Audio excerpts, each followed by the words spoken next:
دوسرا مرحلہ ہے اپنے گھر کی تدبیر. اپنے گھر کی تدبیر. یہ جو گھر کے اندر رشتے موجود ہیں، بیٹیاں، بیٹے، ماں باپ، زوجہ، بہنیں، بھائی، اگر ان کے دلوں میں ہمارا احترام نہیں ہے تو ہم ساری دنیا کے لیے کچھ بھی ہوں جھوٹے ہیں. بھائی بھونڈی بھونڈی باتیں کر رہا ہوں میں آپ سے. ہم ساری دنیا کے لیے کچھ بھی ہوں، اگر ہمارے گھر والے ہمارا احترام نہیں کرتے تو یقین جانیے کہ دنیا میں جو احترام ہے وہ جھوٹا احترام ہے. جھوٹا احترام ہے اگر وہ گھر والوں کا احترام نہیں ہے. سب ماننے کو تیار ہیں، نہیں مانتی تو زوجہ نہیں مانتی. بچیوں اور بچوں کے اوپر کوئی احترام نہیں ہے. کیوں؟ اس لیے کہ وہ دو رخی دیکھتے ہیں. وہ باہر کچھ اور دیکھتے ہیں ابا کو، گھر میں کچھ اور دیکھتے ہیں. وہ جو دو طرح کے اپنا ابا دیکھتے ہیں نا، کہ باہر کچھ اور ہے اور گھر میں کچھ اور ہے، اس کی بنیاد پر احترام باقی نہیں رہتا. کامیاب لوگ وہ ہیں کہ جیسے گھر میں ہیں ایسے ہی باہر ہو. کامیاب لوگ وہ ہیں جیسے اپنے آپ سے ہیں ایسے ہی گھر والوں سے ہو. یہ تین مرحلے جب انسان کی زندگی کو گزر جاتے ہیں عزیزان گرامی، تو پھر ہے ایک اچھا انسان، کامیاب انسان. توجہ چاہوں گا. مگر وہ جو تیسرا مرحلہ ہے وہ مصیبتوں کا مرحلہ ہے، سیاست سماج کا مرحلہ. بڑی ذمہ داری ہے سماجی لوگوں کی، بڑا فریضہ بنتا ہے سیاسی لوگوں کا. البتہ میں اپنے جوانوں اور کم سن ساتھیوں کو ایک وضاحت کرتا ہوا گزروں کہ لفظ سیاست برا لفظ نہیں ہے. یہ برے لوگوں نے اسے برا بنا دیا، ورنہ قرآن میں بھی لفظ سیاست آیا ہے، نبی نے بھی لفظ سیاست کو اپنی زبان مبارک پہ جاری فرمایا ہے. اسی لفظ کو ہمارے ائمہ نے بھی اپنے لیے استعمال کیا ہے. انتم سیاست العباد، اے اہل بیت تم اللہ کے بندوں میں سب سے بڑے سیاستدان ہو. زیارت جامعہ جا کے دیکھ لیجئے، امام علی نقی تمام ائمہ کے لیے فرما رہے ہیں آپ اہل بیت بندگان الہی میں سب سے بڑے سیاستدان.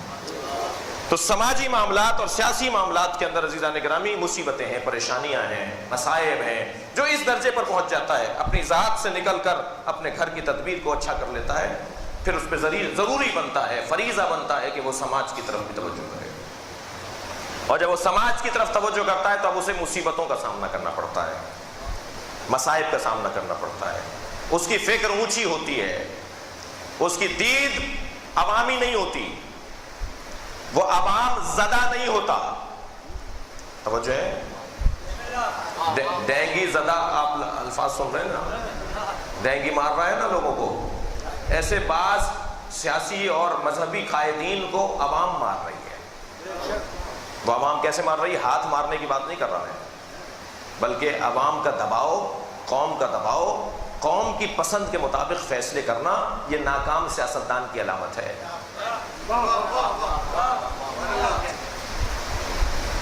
جی ناکام سیاستدان ہے جو عوامی تمناؤں کے مطابق فیصلے کرتا ہو. کامیاب سیاستدان وہ ہے کہ جو اپنی ذات سے نکل کر اپنے گھر کو صحیح کر چکا ہو، پھر اسے اللہ اتنی صلاحیت عطا کرتا ہے کہ وہ مصلحت جانتا ہے. اچھا یہ عوام، یہ قوم، یہ ملت جس کو کچھ دیر کے لیے وہ ناراض کرتا ہے، یہی کچھ دن کے بعد اس کا ہاتھ اس لیے چومتی ہے کہ یہ اس وقت سمجھ نہیں پا رہی ہوتی، کچھ دن بعد سمجھتی ہے. میں یہاں تک آپ کو ایسے مرحلے پر لے کر آیا ہوں کہ آپ کے چہروں سے مجھے ناراضگی محسوس ہو رہی ہے. مثال دے دیتا ہوں تاکہ میری بات سیدھی ہو جائے، میری بات مستند ہو جائے. پیغمبر اکرم مکے جا رہے ہیں، حضرت کو روک لیا گیا، واپس چلے جائیے. 3 آدمی آئے تھے رسول کو روکنے، اور 1000 سے زیادہ نبی کے ساتھ صحابہ کرام کا لشکر تھا. 3 آدمی روک رہے ہیں، سرکار کہہ رہے ہیں یہ روک رہے ہیں تو رک جاؤ. کیا چاہ رہے ہیں؟ کہ واپس چلے جائیے. حضرت نے فرمایا علی ان سے پوچھو کیا چاہتے ہیں، کہ واپس چلے جائیں آپ.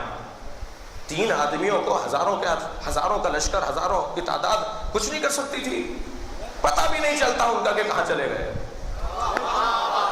جی میں بھی موجودہ سیاستدانوں کے لب و لہجے میں بات کر رہا ہوں. سلوات پڑھے ذرا محمد والے.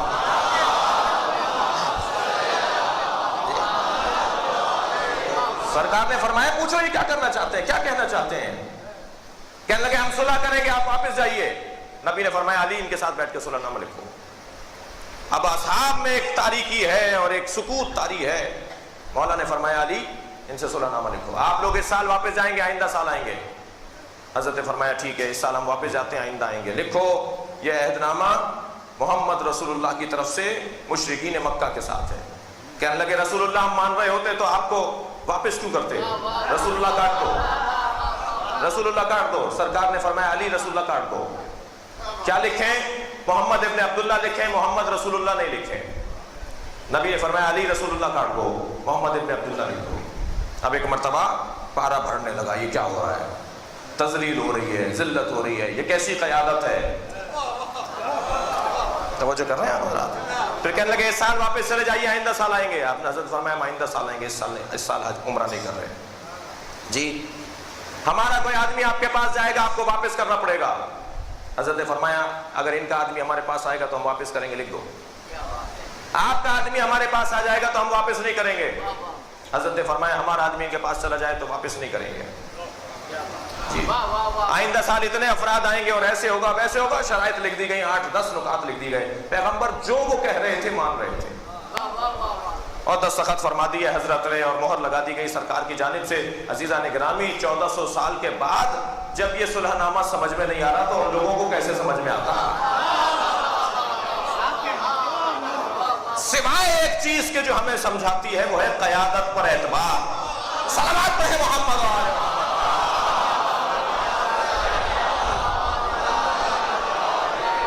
وہ ہے اپنے رہنما پر بھروسہ، اس کے بغیر عزیزان گرامی ملتیں ترقی نہیں کر سکتی۔ نہیں ہو سکتا کہ اس وقت اگر 2000 لوگ مجلس سن رہے ہیں تو ہر ایک کی تمنا کے مطابق بات ہو، نہیں ہو سکتا۔ جو کام ہو نہیں سکتا اس کی مشق یہ قوم کیوں کرتی ہے؟ ہمیں اپنے بڑوں پر اعتماد کرنا پڑے گا۔ ہاں دیکھیں یہ گناہگار تو نہیں ہے، علنی گناہ تو نہیں کرتا، جھوٹ تو نہیں بولتا، کردار کا کرپٹ تو نہیں ہے، اللہ کے معاملات میں اور عبادت کے معاملات میں کمزور تو نہیں ہے۔ موٹی موٹی باتیں جو کسی رہنما کے لیے ہونی چاہیے، کسی بڑے کے لیے ہونی چاہیے، وہ تلاش کر لی جائیں۔ سنی سنائی باتوں پر ویسے شیعہ عمل کرتا نہیں ہے۔ شیعہ اسے کہتے ہی نہیں ہے جو سنی سنی باتوں پر عمل کرتا ہو۔ صلوات پڑھیں محمد والے۔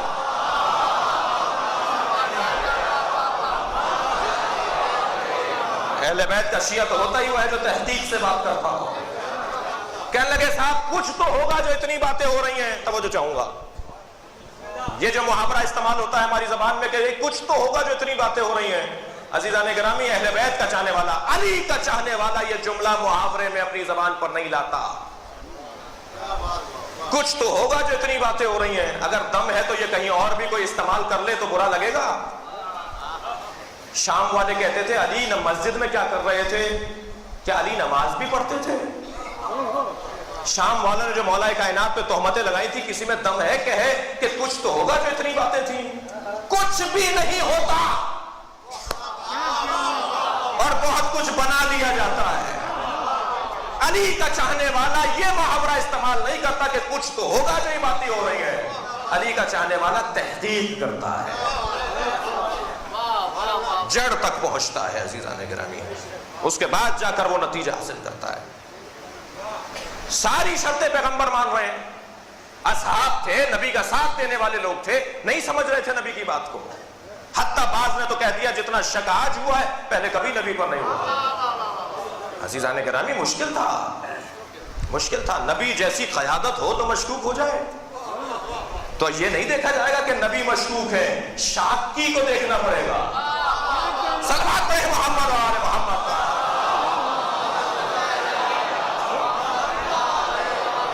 خبردار کبھی کسی کو مشکوک بنا کر اس کو اعتبار سے نہ گرائیے گا۔ دیکھیے گا شک کون کر رہا ہے۔ اگر شک کوئی ڈاکٹر پر مریض کر رہا ہو، نہیں توجہ کی آواز ہے عزیزان گرامی، کسی قاضی پر، کسی جج پر اگر مقدمہ باز شک کرے تو وہ شک معتبر نہیں ہے۔ معتبر شک تو جب ہوگا کہ جب جج پر جج کرے، عالم پر عالم کرے، جی ڈاکٹر پر ڈاکٹر کرے، تب یہ معتبر شک ہے۔ پیغمبر اکرم نے ساری باتیں ان کی مان لی، کیوں؟ اس لیے کہ اس میں حکمت تھی، دانائی تھی، سمجھداری تھی، جو اپنے نفس سے گزر کر اپنے گھر تک آیا ہو اور اپنے گھر سے گزر کر سماج تک آیا ہو۔ وہ بہتر سمجھتا ہے مجھے سماج کے لیے کیا کرنا ہے. بھائی اگر محمد الرسول اللہ ہٹایا جا رہا ہے، اگر محمد الرسول اللہ ٹھیک تھا اور اسے ہٹا دیا تو محمد ابن عبداللہ غلط کب ہے؟ نہیں لے رہے آپ حضرات. اگر محمد رسول اللہ کٹوایا گیا ہے اور وہ بھی ٹھیک جملہ تھا تو محمد ابن عبداللہ غلط کب ہے؟ سرکار نے فرمایا محمد رسول اللہ ہٹا کر محمد ابن عبداللہ لکھ دو، جیسے وہ ٹھیک تھا ایسے یہ ٹھیک ہے. جی ہمارا آدمی آپ کے پاس جائے گا تو آپ کو واپس کرنا پڑے گا. حضرت نے فرمایا ہم ان کے آدمی کو واپس کریں گے. یا رسول اللہ یہ کیا ہوا؟ آپ کا آدمی ہمارے پاس آئے گا تو ہم واپس نہیں کریں گے. حضرت نے فرمایا ہمارا آدمی تمہارے پاس جائے تو واپس مت کرنا، جو ہمیں چھوڑ کر چلا گیا وہ اس قابل کہاں ہے کہ اسے واپس کرنا.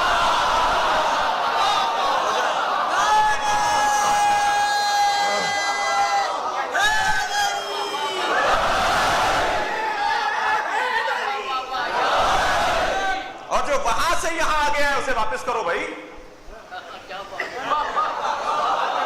وہ کہہ رہے ہیں جی ہمارا آدمی اگر آپ کے پاس چلا گیا تو آپ کو واپس کرنا پڑے گا. حضرت نے فرمایا تمہارا ہمارے پاس آیا ہم واپس کر دیں گے، جو وہاں سے یہاں آیا ہے مشرکوں سے یہاں آیا ہے اسے واپس کرو. آنا اس کا کام تھا، مسلمان بنا کے بھیجنا تو تمہارا کام ہے. تم اسے مسلمان بنا دینا، تم اسے اچھا بنا دینا. جی پیغمبر اکرم نے عزیزان گرامی جب برداشت کی سیاست کو اپنایا،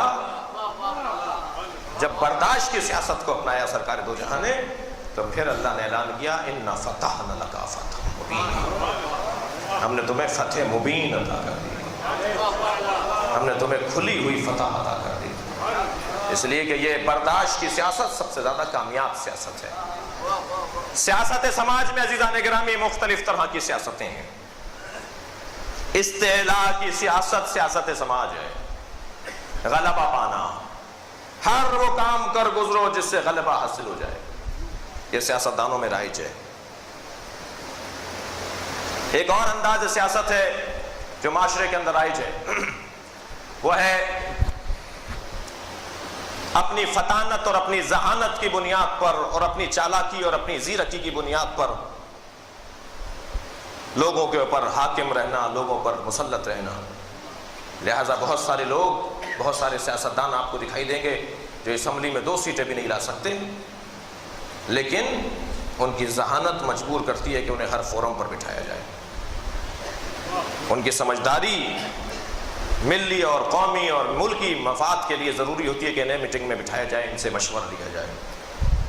حاکم ہوتے ہیں، ہر دور میں حاکم ہوتے ہیں. بعض سیاستدان پاکستان میں بھی ایسے گزرے ہیں اور ہیں کہ جو اپنی ذہانت، اپنی فطانت، اپنی ہوشیاری کی بنیاد پر ہر فورم پر آپ کو دکھائی دیں گے، ہر جگہ آپ کو دکھائی دیں گے.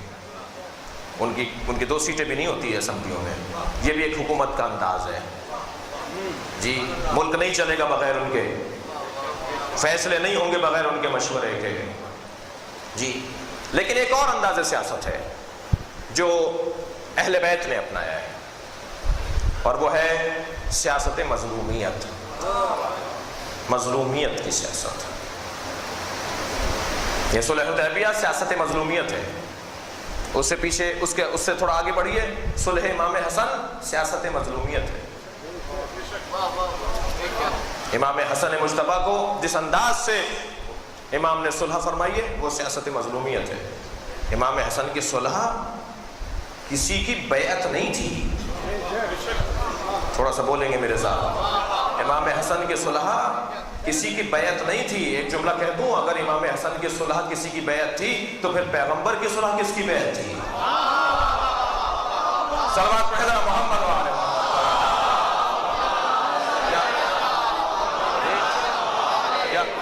کیا پیغمبر اکرم مشرکوں کی بیعت کر رہے تھے؟ صلح بیعت نہیں ہے. صلح بیعت نہیں ہے، لینے اور دینے کا مرحلہ ہے. برابری کی بات ہے. صلح ہوتی وہاں ہے جہاں برابری میں صلح نہیں ہے. اور عزیزان گرامی اگر امام حسن کی صلح جو ہے وہ بیعت ہوتی تو امام حسین جب فرما رہے تھے کہ میں اپنے جد رسول اللہ اور اپنے بابا علی کی سیاست پر عمل کرنے جا رہا ہوں، تو اس وقت کہتے نا کہ تمہارے بابا نے بھی بیعت کر لی تھی، تمہارے بھائی نے بھی بیعت کر لی تھی. کسی نے بڑھ کر یہ نہیں کہا، کسی نے یہ توڑ نہیں دیا امام حسین کو کہ آپ بھی بیعت کر لیں. بیعت کچھ اور ہے. نہیں ہو سکتا کہ کوئی افضل مفضول کی بیعت کر لے. ٹیکنیکی مسئلہ ہے. صلوات پڑھے ذرا محمد وآلہ.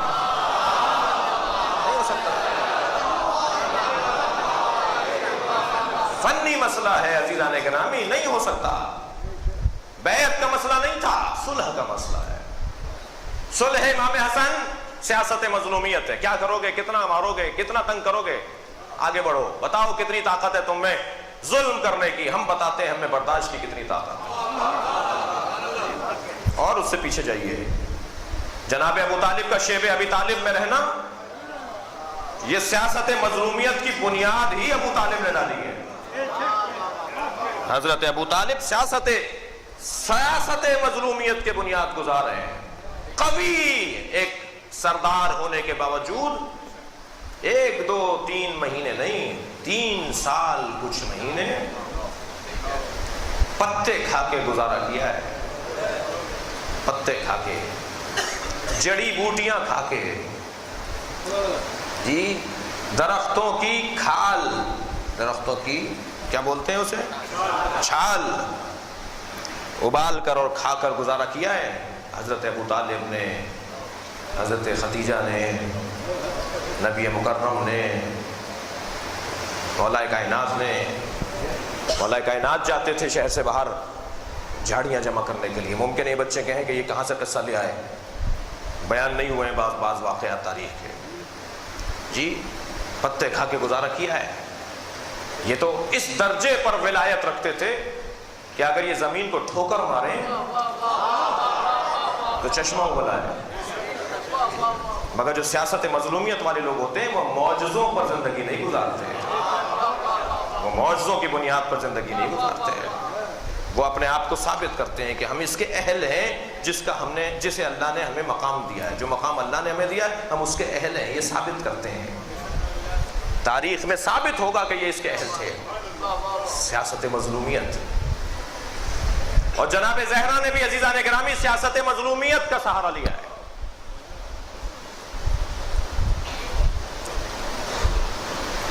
نبی کی رحلت قریب ہے، یا علی کو بلا لیجئے، یا رسول اللہ علی کو بلا لیجئے. جب مولا کائنات کو بلایا گیا، نبی کی رحلت قریب ہے، بلانے والا کون ہے؟ جبریل امین نازل ہوئے، نبی کے سرہانے بیٹھے ہیں، کہا علی کو بلا لیجئے. جیسے ہی مولا کائنات تشریف لائے، فرمایا کہ اللہ نے علی کو سلام بھیجا ہے. تو بے ساختہ مولا کائنات کی زبان پہ جملہ آیا، هو السلام ومنہ السلام. خدا اللہ خود سلام ہے، اسی کی طرف سے سلامتیاں ہیں. کہ اللہ نے علی کے لیے ایک پیغام بھیجا ہے. اے اللہ کے رسول، آپ کی رحلت کے بعد علی کی آنکھوں کے سامنے فاطمہ زہرا پہ دروازہ گرایا جائے گا، سیدہ پر ہاتھ اٹھایا جائے گا، سیدہ کی پسلیاں زخمی اور شکستہ ہوں گی. مولا علی سے زیادہ غیرت مند کوئی نہیں ہے. امام سجاد حمیت اور غیرت میں ضرب المثل ہیں. امام سجاد کے دادا ہیں علی. فرمایا فاطمہ کے اوپر ظلم ہوگا، زیادتیاں ہوں گی، مگر آپ کو تلوار نہیں اٹھانی، دیکھتے رہنا ہے. اپنی آنکھوں سے دیکھیے گا کیا ہو رہا ہے. کوئی پتھر نہیں اٹھانا، کوئی تلوار نہیں اٹھانی، کوئی ہاتھ نہیں اٹھانا. سنیں گے کیا ہوا؟ مولا کی آنکھوں سے آنسو جاری ہوئے، روتے ہوئے فرمایا اگر اللہ اور اللہ کا رسول یہی چاہتا ہے تو میں فاطمہ پہ ہونے والا ظلم دیکھوں گا. بہت سخت ہے عزاداروں، بہت سخت ہے. سیاست مظلومیت دیکھ رہے ہیں آپ. پھر فرمایا فاطمہ زہرا کو بلائیے. جبریل نے جناب زہرا کو بلوایا. جناب زہرا تشریف فرما ہوئی. کہا اللہ نے فاطمہ کو سلام کہا ہے. بی بی نے وہی جملہ کہا جو حضرت علی نے فرمایا تھا، هو السلام ومنہ السلام. وہ خود سلام ہے، اسی کی طرف سے سلامتیاں ہیں. فرمایا فاطمہ کو اللہ نے حکم دیا ہے کہ فاطمہ ساری زندگی آپ نے اپنے بابا سے کچھ نہیں مانگا، اپنے شوہر سے کچھ نہیں مانگا. 3 دن تک جاتی رہی تھی کنیز مانگنے کے لیے، بغیر کچھ کہے واپس آ جاتی تھی. جب پوچھا جاتا تھا آپ نے بابا سے کہہ دیا کہ کنیز چاہیے، فرماتی تھی میرا منہ نہیں پڑتا کہ میں بابا سے بھی کچھ مانگ لوں. 3 دن کے بعد، تیسری دفعہ کے بعد پیغمبر خود تشریف لائے. کہنے لگے فاطمہ. فرمایا فاطمہ تم کچھ کہنا چاہتی ہو؟ تو مولا کائنات کی آواز آئی، یا رسول اللہ ذرا فاطمہ کا ہاتھ دیکھیے. جب سیدہ نے ہاتھ دکھایا تو ہاتھ زخمی تھا، یہ چکی کی چوٹ سے جناب زہرا کا ہاتھ زخمی ہو گیا تھا. شاید عارضی طور پر اور وقتی طور پر جناب زہرا کو کنیز چاہیے تھی. فرمایا فاطمہ آپ سے کنیز مانگنا چاہتی ہیں، مگر کہتی ہیں میرا منہ نہیں پڑتا، مانگنے کا مزاج ہی نہیں ہے نا. اللہ اکبر، دینے والے لوگ ہیں، مانگنے کا مزاج نہیں ہے، سوائے اللہ کے کسی سے نہیں مانگ رہی، حتیٰ حیا آ رہی ہے کہ اپنے بابا سے مانگے. مولا کائنات نے ایک مرتبہ تو فرمایا فاطمہ تم نے زندگی بھر مجھ سے کچھ سوال نہیں کیا. جبریل نے کہا فاطمہ سے کہیے جو ساری زندگی کسی سے سوال نہیں کرے، جس کے مزاج میں سوال نہ ہو، اسے دربار میں جا کر غیروں سے باغ فدق مانگنا ہوگا. جناب زہرا کی آنکھوں میں آنسو آ گئے. فرمایا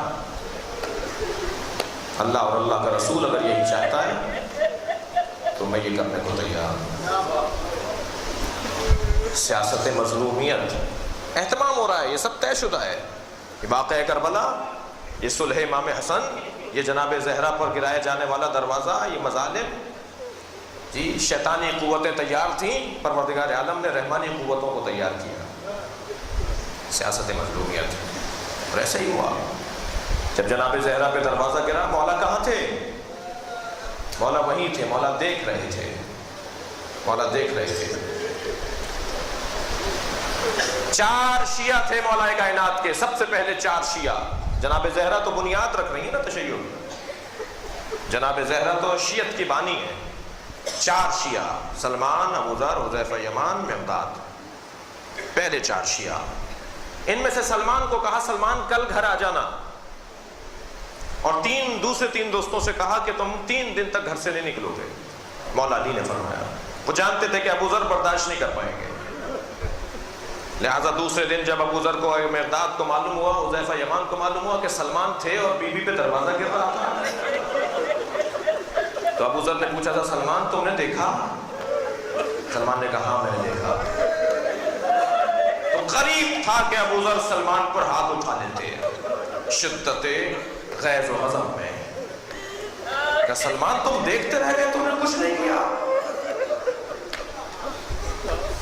سلمان فارسی نے کہا مجھے علی نے کہا تھا مجھے دیکھتے رہنا، میں علی کی نگاہوں کو دیکھ رہا تھا، علی بن ابی طالب کے چہرے کو دیکھ رہا تھا، علی یہی چاہتے تھے جو ہوا.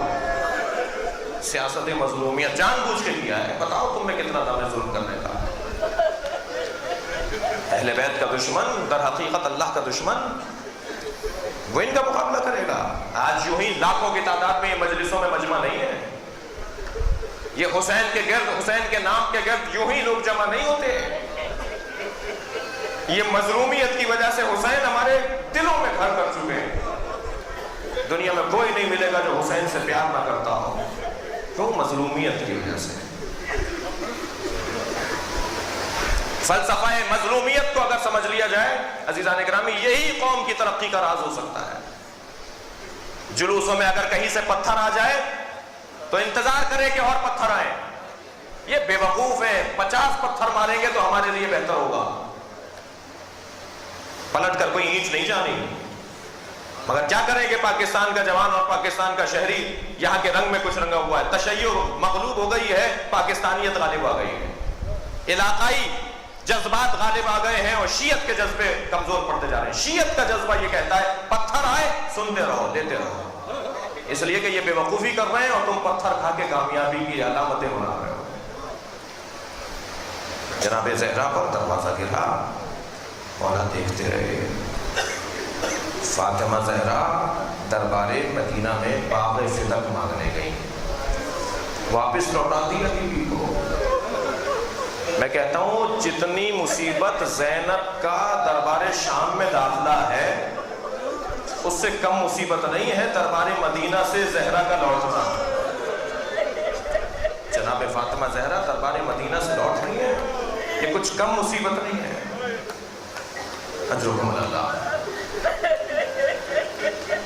بس عزیزو آج 4 محرم ہے، چلیے اپنے ذہنوں کو ذرا کربلا لے چلیے. حسین ابن علی نے بھی خوب سجائی ہے کربلا. میرے مولا نے جتنی حکمت، دانائی اور میرے مولا نے جس انداز سے کربلا کو سجایا ہے وہ تاریخ کا منفرد باب ہے۔ ادھر 500 حافظ قرآن تھے، 1000 قاریان قرآن تھے یزیدی لشکر میں۔ اسلام کا لبادہ اوڑھ کر کفر کی مادہ، کفر کی شراب اس بوتل میں بھری ہوئی تھی جو وہاں تھا۔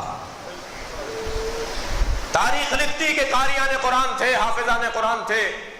امام حسین نے فرمایا میرے ساتھ بھی رجل فقیہ ہے، میرے ساتھ بھی صحابی پیغمبر ہے۔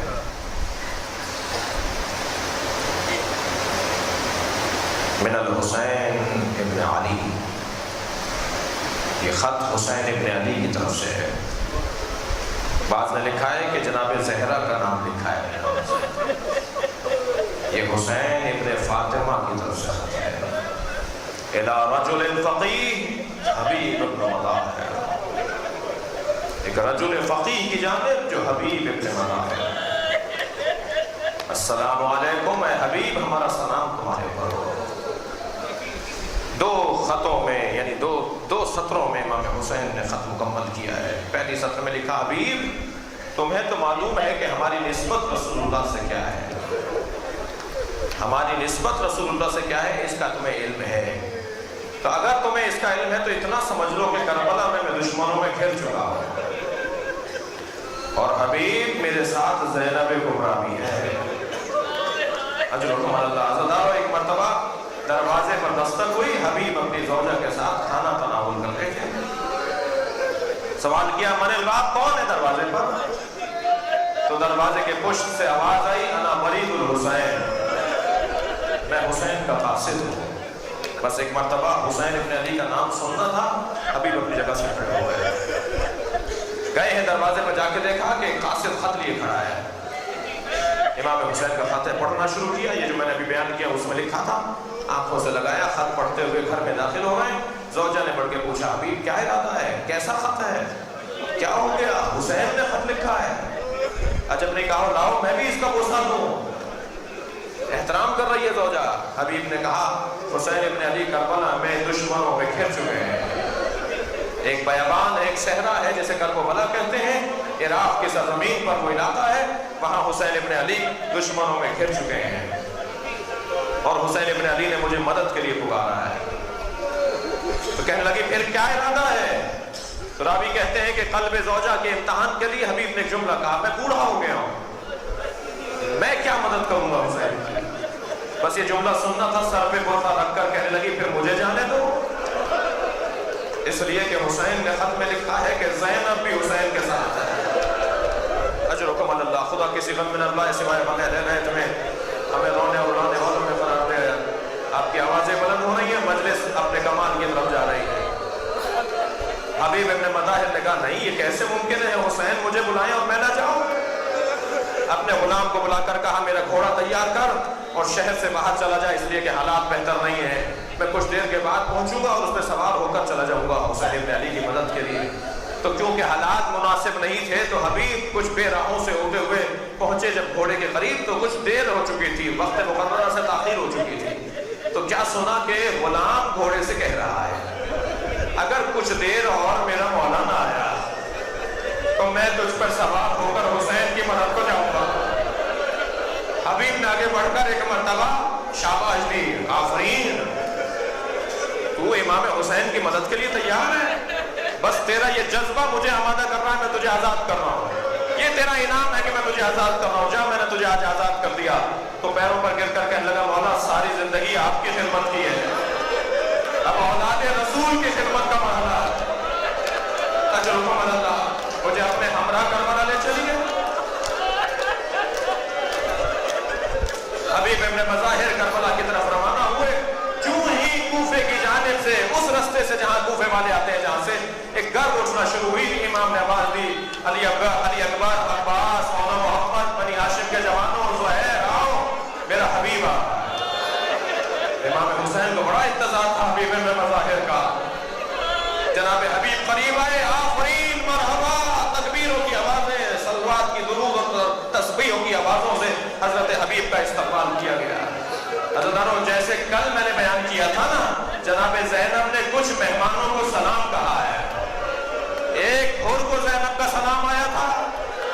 کے حور بھی مہمان ہے، علی کی بیٹی ہے، یہ زہرا کی لال ہے۔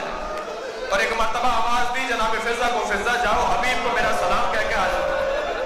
جناب فضہ نے جا کر کہا حبیب تمہیں زینب نے سلام کہا۔ حبیب نے سر سے امامہ اتار دیا، زینب نے مجھے سلام کہا ہے؟ غربت کا یہ عالم ہے، تنہائی کا یہ عالم ہے۔ اجرکم اللہ دارو جناب حبیب ابن مظاہر کا سن و سال زیادہ ہے۔ آپ کی کمر خمیدہ ہے، اپنے کمر میں پٹکا باندھ کے رکھتے ہیں تاکہ کمر سیدھی رہے۔ آپ کی بھویں دراز ہے، رومال سر پر باندھ کے رکھتے ہیں، اور اس انداز سے اس ضعیفی کی کیفیت میں بھی حسین کی مدد کو آئے ہیں۔ جب امام حسین سے اجازت چاہیے حبیب ابن مظاہر نے، آپ رو رہے ہیں، جلدی نہیں ہے مجھے بھی اور آپ کو بھی نہیں ہونی چاہیے۔ حبیب ابن مظاہر کے آنے پر اصحاب کو ایک خاص تقویت ملی تھی۔ ایک جملہ کہہ دوں مصائب کا، حبیب کے آنے پر اصحاب حسینی کو ایک خاص تقویت ملی تھی۔ حبیب آ گئے، لوگ ایک دوسرے کو خوشی سے بتا رہے تھے حبیب آ گئے، حسین کے ساتھی حبیب آ گئے۔ جب صبح عاشور امام حسین کی نماز کی حفاظت کرتے ہوئے سعید ابن عبداللہ زمین پر گرے، 3 صحابیوں نے امام کی حفاظت میں اپنی جان دی ہے، ان میں سے ایک سعید ابن عبداللہ ہے۔ صبح عاشور جب امام حسین کی نماز شروع ہوئی ہے اور حملہ ہوا ہے تو صحابہ نے اپنے اوپر تیر لے لیے تھے، ان میں سے ایک سعید ابن عبداللہ ہے۔ جب سعید زمین پر گرے ہیں زخموں سے چور، امام نے ان کا سر اپنے زانوں پر لے لیا، سعید نے سر ہٹایا، امام نے پھر زانوں پر لیا۔ تو سعید ہٹانا چاہتے تھے، امام نے فرمایا سعید اپنا سر کیوں ہٹاتے ہو؟ کہنے لگے کہاں زانو حسین، کہاں مجھ جیسے غلام کا سر؟ امام نے کہا ہماری خواہش ہے تم اپنا سر ہمارے زانو پر رکھو۔ امام محو گفتگو ہے سعید سے کہ سعید نے ایک مرتبہ مسکرانا شروع کیا۔ امام نے فرمایا سعید کیوں مسکرا رہے ہو؟ کہنے لگے میرے سرہانے رسول اللہ آ گئے اور مجھ سے کہتے ہیں میرے نواسے کی جان بچائیے، میں تمہیں جنت لے جانے آیا ہوں۔ عزاداروں کچھ دیر گفتگو کے بعد پھر سعید مسکرائے۔ امام نے فرمایا سعید آپ کیوں مسکرائے ہو؟ فرمایا میرے سرہانے علی ابن ابی طالب بھی آ گئے، آپ کے بابا علی آ گئے میرے سرہانے۔ پھر امام نے سعید سے کچھ وصیتیں پوچھی، کچھ گفتگو ہو رہی ہے سعید سے کہ سعید ایک مرتبہ رونے لگے۔ امام نے فرمایا سعید ابھی تو ہنس رہے تھے، اب رو کیوں رہے ہو؟ کہنے لگے مولا میرے سرہانے آپ کی ماں زہرا آ گئی۔ کہاں حسین کی ماں، کہاں نبی کی دختر؟ اسی اثنا میں ایک مرتبہ سعید نے کہا حبیب کہاں ہے؟ جو امام کے زانوں پر سر رکھا ہے سعید کا، اسی مرحلے پر ایک مرتبہ سعید نے کہا حبیب کہاں ہے؟ حبیب عزاداروں کچھ عقب میں کھڑے تھے، حضرت حبیب کے مسائل پڑھ رہا ہوں، حبیب کچھ عقب میں کھڑے تھے، بلایا گیا حبیب کو بلاؤ، سعید کا دم نکل رہا ہے، سعید کی روح پرواز کرنے کو ہے، اور سعید حبیب کو یاد کر رہے ہیں۔ حبیب سرہانے آ کے بیٹھ گئے، امام کے برابر میں آ کے بیٹھ گئے، سعید میں حبیب ہوں، سعید میں حبیب ہوں، میں آ گیا تمہارے سرہانے، کہو کیا کہہ رہے ہو؟ کہنے لگے اپنا کان میرے دہن کے قریب لاؤ۔ سعید حبیب سے کہنے لگے اپنا کان میرے دہن کے قریب لاؤ۔ سعید جھک گئے، اپنا کان سعید کے، حبیب جھک گئے، سعید کے دہن کے قریب اپنا کان لے گئے، تو نحیف سی آواز میں کہنے لگے حسین کو اکیلا نہ چھوڑ کے جانا، علی کے لال کو تنہا نہیں چھوڑنا۔